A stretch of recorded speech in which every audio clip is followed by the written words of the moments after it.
It's terrible. I mean, you're going away and leaving what you love behind. Royal Lodge always shimmered with royal pride until the day investigators cracked open Prince Andrew's private garage. What they uncovered inside left everyone speechless. Sealed crates, hidden ledgers, and a stack of old photographs no one saw coming. The discovery sent shockwaves through Windsor, blurring the line between secrecy and scandal, between royal power and cold truth. Could this hidden stash expose what the palace never wanted the public to see? 8 or 10 of us, I think, at the dinner. If there was a party, then I'd know nothing about it. The whispers say yes, and what's behind those garage doors might change everything. The Royal Lodge, a palace tucked inside a park, may look like a fairy tale retreat, but behind those roses and glass conservatories lies a decades-long storm that just won't fade. Hidden deep in Windsor Great Park, this massive 30-room mansion has been Prince Andrew's personal fortress for years. Once the cherished home of Queen Elizabeth, the Queen Mother, the estate sits on prime royal land, complete with manicured lawns, towering oaks and private drives built to keep outsiders far away. But beneath all that charm, Royal Lodge has become Britain's most controversial address. Not for its beauty, but for the man who simply refuses to give it up. Prince Andrew took control of the property in the early 2000s under a long-term deal with the Crown Estate, reportedly paying a lump sum to secure it for decades. Back then, it seemed like a mother's kind gift, the late Queen granting her son a peaceful life after years of royal service. But as time went on, that gesture turned into a heavy symbol, a man clinging to privilege as his reputation drowned in scandal. Soon, reports began to swirl about costly renovations. Some said to be privately funded, others disputed. Then came claims of overdue maintenance bills and tense back and forth with King Charles over downsizing. By 2023, word spread that Andrew had fallen behind on payments and was resisting any move to smaller quarters. Inside the lodge, he lived quietly. Golf in the mornings, simple dinners at night, with only a few close friends and aides dropping by. But make no mistake, the house was never empty. Staff, gardeners and guards kept every inch spotless, every hedge trimmed to perfection. Still, the public mood shifted fast. People began asking why a man stripped of royal duties still lived in such luxury. A mansion funded by an estate that ultimately ties back to the taxpayer. Parliament started murmuring too, raising quiet but serious questions about how these royal leases were managed. Soon, demands for transparency got louder, and commentators blasted the lodge as a relic of royal privilege, a lavish reminder of a title that had long lost its shine. Then came the rumours.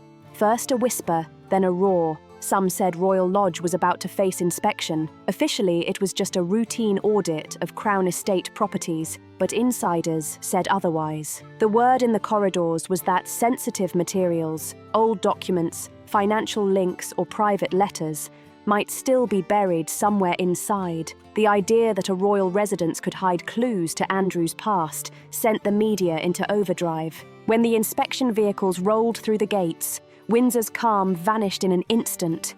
The peaceful lawns, the singing fountains, the flawless gardens, all suddenly felt like the backdrop of a royal mystery. Royal Lodge, once the picture of quiet privilege, now stood on the edge of exposure. What secrets had been hiding all this time behind that sealed garage? And what would this surprise inspection mean for Prince Andrew himself? Could those old walls finally reveal more than he's ready to face? What began as a paperwork review turned into a full-on court-approved sweep. At first, Andrew bristled, but then he gave in, quietly. Officials said they were there to review lease terms and security standards, but everyone knew the timing was suspicious. The media was circling, politicians were watching, and once again Andrew's name was being dragged into the same dark conversations. Epstein, leaked emails, and those questions that never seemed to die. It was no longer just about real estate, it was about reputation, power, and the truth that refuses to stay buried. Inside Royal Lodge, Andrew stayed calm on the surface, but those who saw him say he looked shaken, because this time the palace walls couldn't protect him from what was coming. He greeted the inspectors with that practiced half-smile, the look of a man used to being in charge, but clearly hating every second of being watched. The first part went by the book. Sitting rooms, conservatory, and private quarters were checked for inventory records. The marble floors sparkled, portraits lined up perfectly, and the faint scent of lavender from the cleaners hung in the air like forced perfection. But beneath that polished calm, tension was brewing. Every open drawer, every turned-over photo made Andrew's jaw tighten. At one point, insiders say he snapped, calling the whole inspection unnecessary and for show.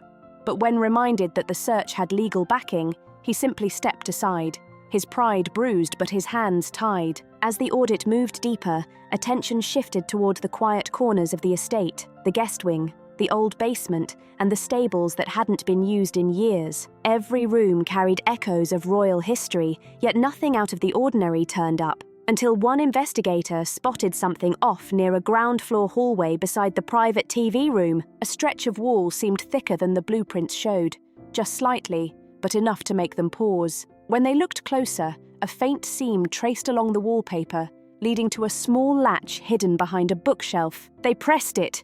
Click!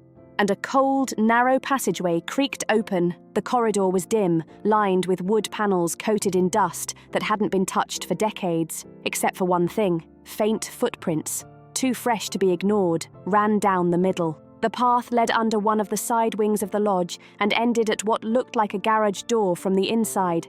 Except from the outside, no such door existed. Permission had to be granted before breaking the lock, and after a tense phone call with legal counsel, the go-ahead finally came through. The hinges groaned as the door swung open, revealing a sealed-off garage that hadn't seen daylight in years. The air inside was heavy, smelling of old furniture and oil. Dust sheets covered boxes with faded handwriting, and one large cabinet was bolted tightly against the wall. When investigators pried it open, the false back panel gave way, and what they saw made everyone freeze. Hidden inside were folders, sealed envelopes, and several unmarked hard drives, carefully arranged like someone didn't want them lost but didn't dare label them. No one said a word. Andrew stood back, arms crossed, his face impossible to read. What started as a routine property check had just turned into something way bigger. Something that could reopen wounds the palace desperately wanted closed. What was Royal Lodge really hiding? And why now? They pulled off another rusted panel nearby, and that's when the real secret hit. Behind it, they uncovered a room that wasn't listed on any floor plan, a space that had been locked away from the world. The garage, once dismissed as forgotten storage, suddenly looked like the heart of something far more deliberate. Dust floated through the flashlight beams like glitter from another time. The smell of aged paper mixed with oil filled the air, and every creak of the floor sounded like a confession. At first, it all seemed harmless. Old trunks, filing cabinets, boxes stacked too neatly. But when they started shifting them around, things felt off. It was all too perfect, too symmetrical, like someone had arranged it to hide something specific. Then came the sound, a hollow thunk. One inspector's boot hit a cracked tile near the back wall. Kneeling down, he tapped twice. Metallic echo. They pried it open and revealed a small hidden cavity lined with tin sheets and sealed with industrial adhesive. Inside were 3 crates, each padlocked, tagged with faded codes written in careful handwriting. Every step from then on was done by the book. Photos, timestamps, signatures, and security seals. Chain of custody locked tight. But curiosity buzzed in the air like static. Even Andrew, standing near the doorway, looked pale, his usual confidence melting into dead silence. When those crates were finally opened, even the most experienced investigators froze. Inside were bundles of envelopes tied with twine, several hard drives wrapped in old cloth, and 2 heavy ledgers bound in dark leather. The pages were fragile, some smeared, but the handwriting, precise and deliberate, revealed years of records, financial transactions, coded notes, and offshore entries that connected dots no one wanted to see.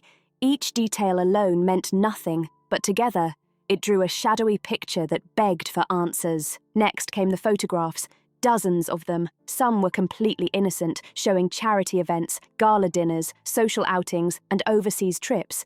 But others, sources later described them as highly sensitive, even alarming. A few were reportedly snapped in private settings, raising immediate questions. Who took them? Why were they hidden, and why keep them secret for so long? Each photograph felt like a key to a mystery that the palace never wanted anyone to see. Every photo was carefully sealed in evidence sleeves, their labels redacted in public reports. But the tension in the room was electric. Investigators whispered as they examined each image, the faint scent of aged paper and dust lingering like a secret waiting to be exposed. Then came the letters, deeply personal, emotional, and often unsigned. Some carried official letterheads, others were scrawled on plain paper, folded and refolded until the creases nearly tore through. Investigators noticed repeated references to discretion, support, and arrangements, hints at dealings that blurred the line between personal and financial matters. Each letter seemed to build a hidden world of influence, secrecy, and power,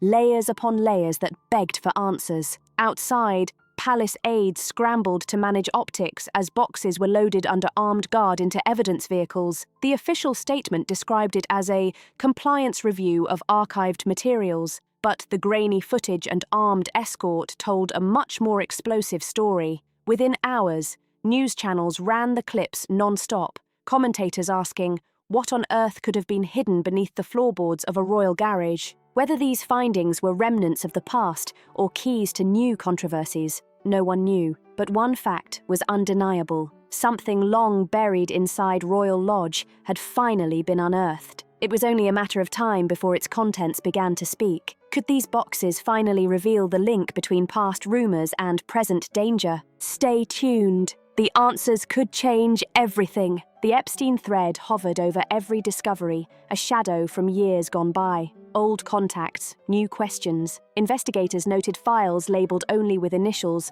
but one folder stood out. A collection of email printouts from 2011, marked Private NYC. Hidden inside was an email allegedly matching a timeline already known publicly, a February 2011 message from Andrew to Jeffrey Epstein, requesting a meeting. This detail, previously reported online, now appeared in physical form alongside handwritten notes and financial references. The Epstein connection had long haunted the Duke of York, tracing back to the early 2000s and controversially continuing even after Epstein's 2008 conviction. When the infamous 2019 BBC Newsnight interview aired, Andrew claimed the relationship ended in 2010. But this 2011 note reopened uncomfortable questions. Had communications continued beyond what the public was told? Or was it simply a misplaced draft buried among decades of royal paperwork? The photographs only fueled speculation. Many were time-stamped during the period Epstein and his associates were most active. While none of the photos proved illegal activity,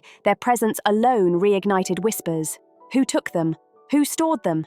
And why were they hidden in a secret compartment rather than archived officially? Adding to the intrigue, a leather-bound notebook contained cryptic handwritten notes. One page referenced a settlement, another an arrangement completed February 22nd. The handwriting wasn't formally identified, but the date immediately drew attention. 2022. The same year, Andrew reached a civil settlement with Virginia Giuffre, who had accused him of sexual abuse linked to Epstein's network. That settlement reportedly totaled millions. Officially, there was no admission of guilt, yet the appearance of references to that year and those terms among Andrew's private papers blurred the line between coincidence and implication. Beyond legal documents and emails, the cache contained charitable records, property refurbishments, and personal financial ledgers. Several entries listed transfers to overseas entities, some linked to companies previously mentioned in media speculation.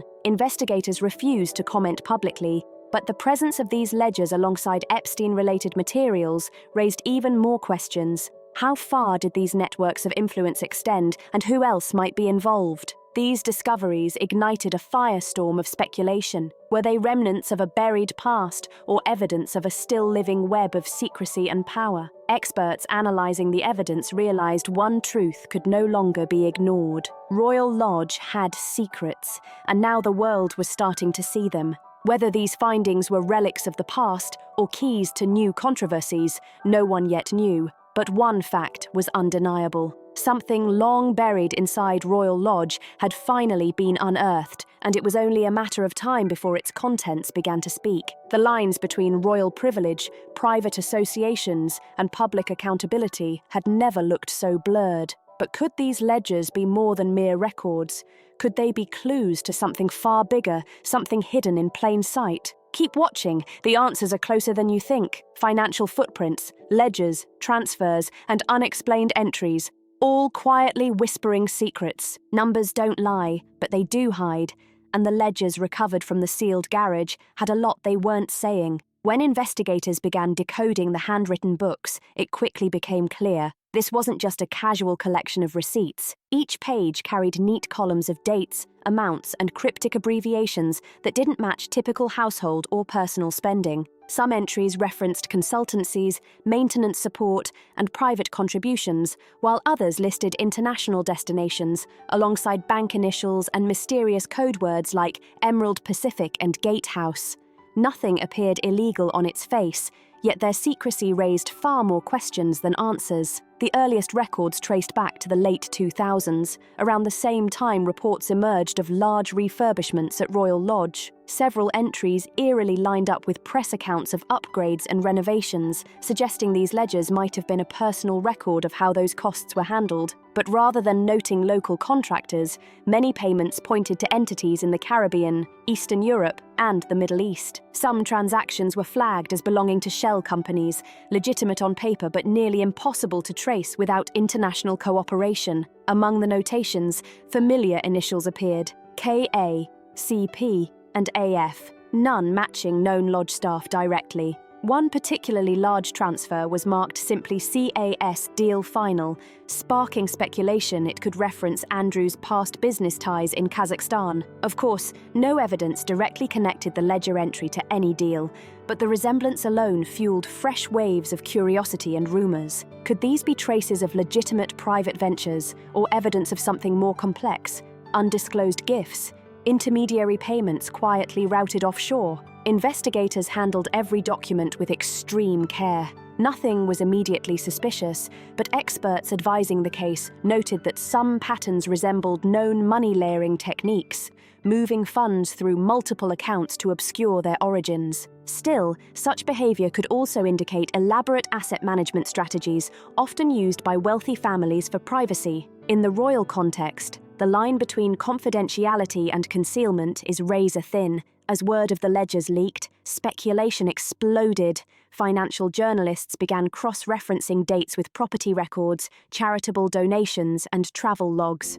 Some correlations fit too neatly to ignore, while others fell apart under scrutiny. Officially, the documents were described as private accounting records under review. But for the public, the ledgers had become breadcrumbs leading toward an unknown destination. Each figure, each code, each faded ink mark whispered the same thing. Something significant had happened behind those garage doors, and the numbers were quietly trying to tell their side of the story. Could these international entries point to hidden dealings beyond mere bookkeeping? Keep watching. The answers are coming. Whispers of corruption, Kazakhstan arms, and far-reaching international deals began to circulate. When a ledger mentioned a company in a distant capital, the questions grew louder. Who signed off, and why? Among the documents pulled from the sealed garage, investigators spotted a handful of transactions referencing nations far beyond the UK, and that's where speculation took on a global scale. Some coded entries lined up, by coincidence or design, with regions where Prince Andrew once conducted official or semi-official business during his tenure as the UK's special representative for international trade and investment. Years before his public downfall, Andrew operated at the intersection of diplomacy and deal-making, where royal connections easily blurred with private enterprise. One set of documents appeared to align with prior media speculation about dealings in Kazakhstan. Years ago, questions had swirled over the sale of a property reportedly purchased by a Kazakh businessman connected to the country's ruling elite. Now, ledger entries marked Kaz, and final reignited debate. Were these legitimate property transactions, or something more opaque? A private arrangement woven into a web of political goodwill and royal privilege. Officials refused to comment, insisting speculation was premature, but curiosity could not be contained. Elsewhere in the ledgers, Names resembling global defense contractors appeared in shorthand. One entry read Arms Consult, followed by what seemed like a transfer note. The pattern suggested connections that reached far beyond Windsor, hinting at deals, influence, and transactions that remain shrouded in secrecy. In a different context, these entries could easily have meant consultancy work or charitable outreach. Yet, given the Duke's former diplomatic role in trade promotion, including meetings with foreign governments about arms exports, the discovery carried an uncomfortable resonance. The palace offered no clarification, merely stating that His Royal Highness's trade activities were conducted transparently under government oversight. The media, however, pounced. Headlines began linking the garage findings to long-circulating stories about Andrew's alleged facilitation of business with controversial regimes. Commentators on late-night programs asked if the discoveries might reopen parliamentary discussions about accountability within royal engagements. Even members of Parliament weighed in, suggesting the monarchy should clearly separate public duty from private enterprise. In truth, none of the material proved corruption. The records could simply represent incomplete financial histories, personal investments, or misfiled correspondence. Yet the optics were devastating. Each cryptic reference, each half-erased figure, amplified an old narrative. Prince Andrew's world of influence, privilege, and global connections was far murkier than anyone had imagined. Could these cryptic entries spark a political storm in the royal palace? Keep watching. The palace reacts. Lockdowns, council meetings, and quiet consultations behind velvet curtains were already underway. People were counting the political cost. Once the sealed boxes left Royal Lodge, the tone across royal and political corridors shifted from curiosity to controlled panic. What had begun as a compliance inspection had escalated into a national spectacle. News anchors replayed footage of evidence crates under police escort, while commentators dissected every whispered word about what might be inside. The public demanded answers, Parliament demanded transparency, and inside Buckingham Palace, a different storm began to form, according to sources close to royal aides. Urgent meetings were convened that same evening. Legal counsel, communications advisors, and senior courtiers gathered to craft a strategy before the morning headlines hit. The first question was procedural. Could the materials seized from Royal Lodge be claimed as private property, protected under royal privilege? The second was reputational. How could the monarchy preserve credibility while one of its most controversial figures faced renewed scrutiny? King Charles reportedly urged calm, though insiders said his patience was thinning. The Duke's continued occupancy of Royal Lodge had already strained royal optics, especially after reports of unpaid upkeep and defiance over relocation offers. Now, with the property under investigation, senior advisors quietly suggested it might be time to accelerate discussions about a formal separation of privilege, even if that meant revisiting Andrew's lease or reconsidering his remaining titles. Meanwhile, across Westminster, members of Parliament called for greater oversight of the Crown estate and questioned whether the King's private decisions should intersect with public assets. The official palace statement remained brief and cautious, describing the situation as an internal matter under legal review. But inside royal walls, one sentiment dominated: damage control. Control had replaced dignity, and the monarchy's firewall was starting to flicker. Could this scrutiny ignite a full-blown crisis? Watch closely. Public outrage and media firestorms were already building. By the time the sealed boxes reached the evidence room, the crowd outside Windsor had already formed their opinions. Within hours, headlines screamed about Andrew's hidden files.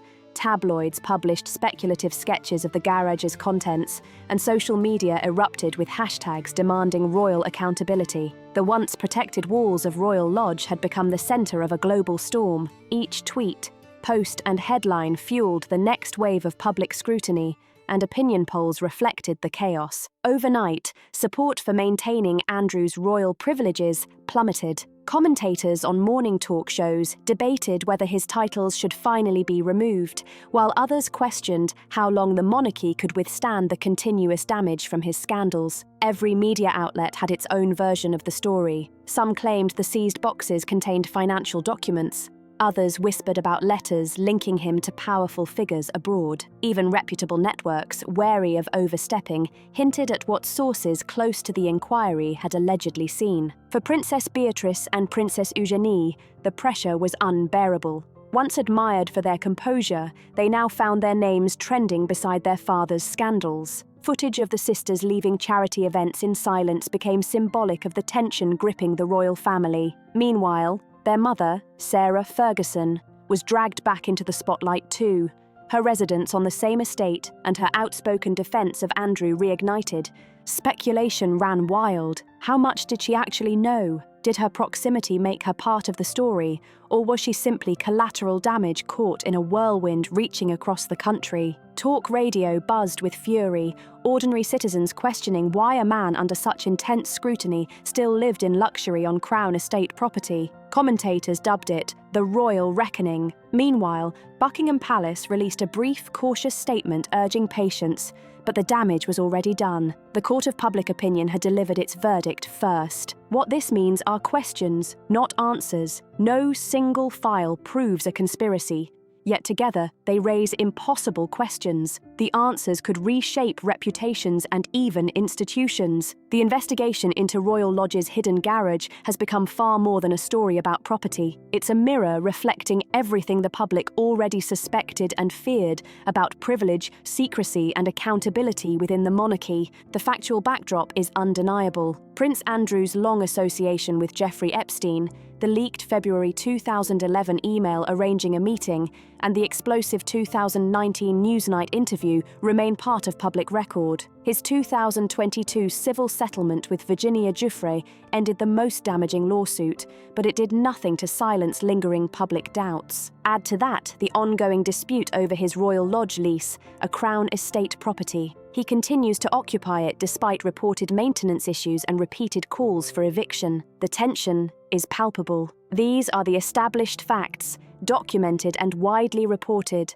The fictionalized discovery of the hidden garage, however, introduces a what-if scenario, asking what secrets may have been hiding in plain sight all along. The ledgers, coded payments, photographs, and sealed letters in our narrative are storytelling devices, not confirmed evidence, but they echo real concerns raised by the media and Parliament. Were there undisclosed financial arrangements? Could royal privilege have shielded questionable dealings? Did palace protocols fail to protect the Crown's integrity? Now, Parliament faces growing public pressure to investigate Crown estate leases and royal accountability. While the palace reportedly weighs legal options and internal reforms, one question is unavoidable. It's no longer whether there's smoke, it's how much the institution can endure before someone starts looking for fire. For viewers, the story offers a choice. Believe only the official line or keep asking the uncomfortable questions. History often tries to bury them either way. Transparency remains the only cure for mystery, and the only way this saga ever truly ends. And make no mistake, there's more to come. Should any of the items be proven real, the consequences would be huge. What do you think they'll find next? Drop your thoughts below and don't forget to like, share, and subscribe.